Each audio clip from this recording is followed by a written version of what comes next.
Hey guys, welcome to our first video of our deep dive series. Here we will discuss different topics related to energy along with future technology and impacts of them in our future lifestyle and economy.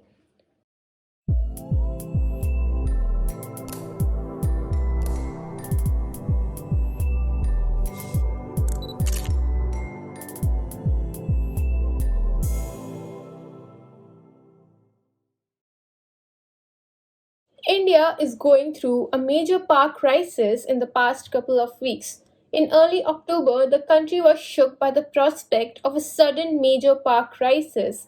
Coal fired power stations, which produce up to 70% of India's power, announced they had an average of just 4 days of coal left, the lowest in years.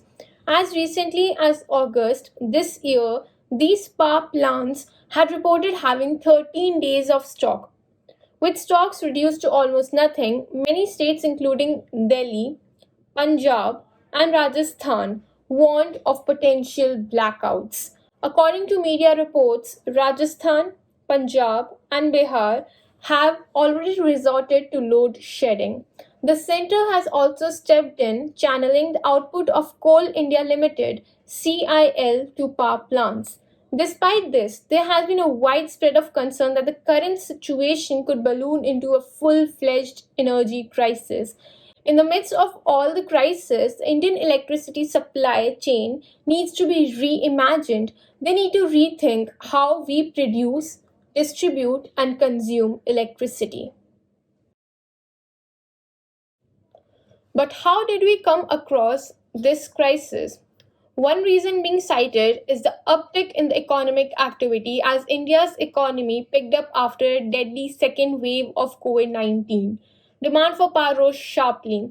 India has a total installed capacity of 3,88,849 megawatts of power, with the private sector being the biggest player, generating 48.2% of the total output.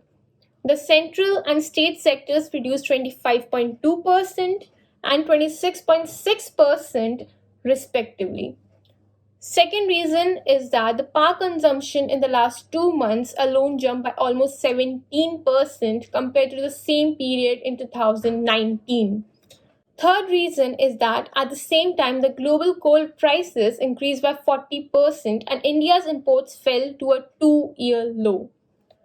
The country is the world's second largest importer of coal, despite also being a home to the fourth largest coal reserve in the world. Power plants that usually rely on imports are now heavily dependent on Indian coal, adding further pressure to already stretched domestic supplies. What is the international impact of this crisis? Interestingly, friend, this isn't happening only in India. We are getting the similar kind of news from all around the world. Energy prices have hit record highs in Europe. Many families are struggling. And India is not alone in this crisis. The entire world is struggling to keep the lights on. A few days ago in Lebanon, there was a total blackout due to fuel shortage. Talking about Europe, about 1 month ago, Europe was also going through an energy crisis. Several countries like United Kingdom were forced to switch on to their old coal power plants as they were unable to meet the country's energy demand. This hiked up the demand and the price of coal all over the globe. In fact, a 13-year record high price of coal was achieved. On the other side of the earth, over the Chinese social media, a piece of news was circulating a few weeks ago about how people were stuck in a lift because of power cut.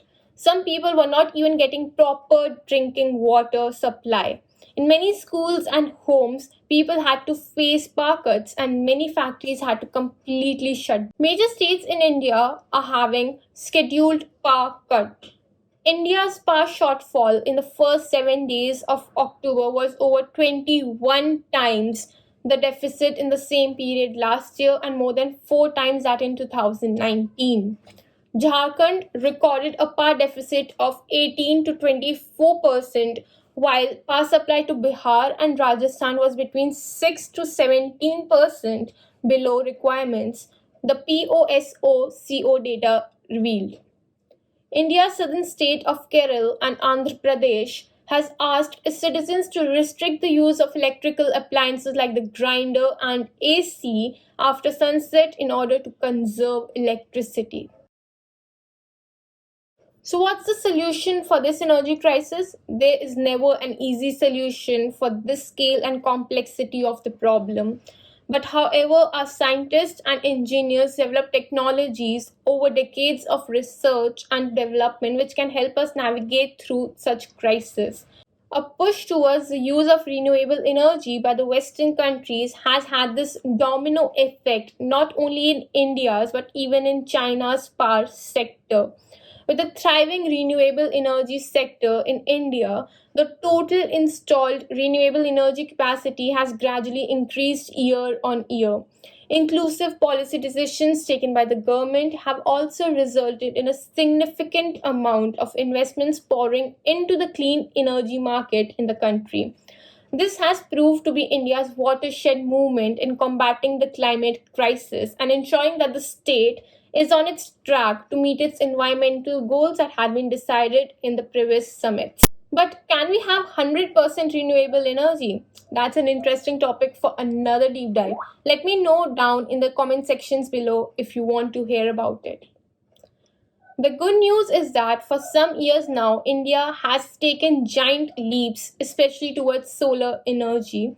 2 months ago, on 12th August 2021, the Union Ministry of Renewable Energy had announced that the country had crossed a new milestone of 100 gigawatts renewable energy capacity, meaning that this capacity has already been attained in the country. This was a target for 2022 that India has achieved in advance. Apart from it, another solution is said to be the government's increased focus on MSMEs as compared to large multi-million dollar companies because MSMEs are more energy saving.